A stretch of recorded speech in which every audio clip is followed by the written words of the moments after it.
नमस्कार मित्रांनो, कथासंग्रहच्या आजच्या व्हिडिओमध्ये तुम्हा सर्वांचं मनापासून स्वागत करतो।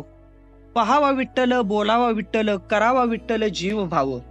पंढरपूर येथील श्री विठ्ठल रुक्मिणी मंदिराचे संवर्धन आणि जतन करण्यासाठी पुरातत्व विभागाच्या मार्गदर्शनाखाली श्री विठ्ठल आणि रुक्मिणी मातेचे पदस्पर्श दर्शन गेल्या 15 मार्च पासून बंद केलंय। मात्र भाविकांना रोज सकाळी 5 ते 11 या कालावधीत मुखदर्शन घेता येणार आहे। याशिवाय मंदिराच्या बाहेर स्क्रीनवर देवाचे दर्शन घेता येणार आहे। आषाढी पूर्वी गाभाऱ्यातील सर्व कामे पूर्ण होतील अशी माहिती सोलापूरचे जिल्हाधिकारी कुमार आशीर्वाद आणि मंदिर समितीचे सहअध्यक्ष हरिभक्ती पारायण गहिनीनाथ महाराज औसेकर यांनी दिले। तसेच या काळात देवाच्या सर्व नित्य पूजा यांमध्ये कोणताही खंड पडणार नाही। मात्र पाद्य आणि तुळशी पूजा बंद राहणार आहे असे औसेकर महाराज यांनी सांगितले।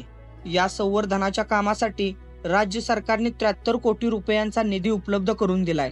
पुरातत्व विभागाने मंदिरात नव्याने केलेले बांधकाम, ग्रेनाइट फरशी, टाइल्स, लाईट फिटिंग, दर्शन रांग, ऑइल पेंट इत्यादी काढून मंदिराचे मूळ स्वरूप प्राप्त करून देणार आहेत। याचे भूमिपूजन कार्तिकी एकादशीला उपमुख्यमंत्री देवेंद्र फडणवीस यांच्या हस्ते झाले आणि मंदिरातील महालक्ष्मी मंदिर आणि बाजीराव पडसाळी येथील काम सुरू झाले।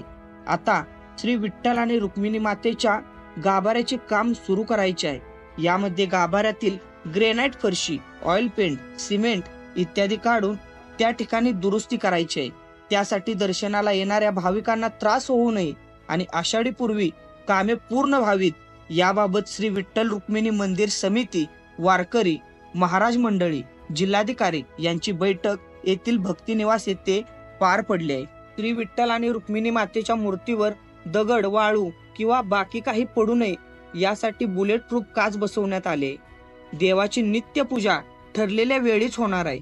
तसेच त्या ठिकाणी एक कॅमेरा सुद्धा बसवण्यात येणार आहे आणि रोज झालेल्या कामाचा आढावा जिल्हाधिकारी स्वतः घेणार आहेत। भाविकांचे दर्शन, देवाच्या नित्य पूजेत कोणताही खंड पडणार नाही असे औसेकर महाराज यांनी सांगितलंय।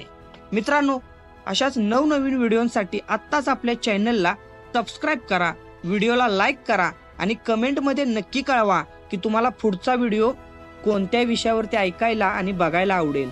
धन्यवाद।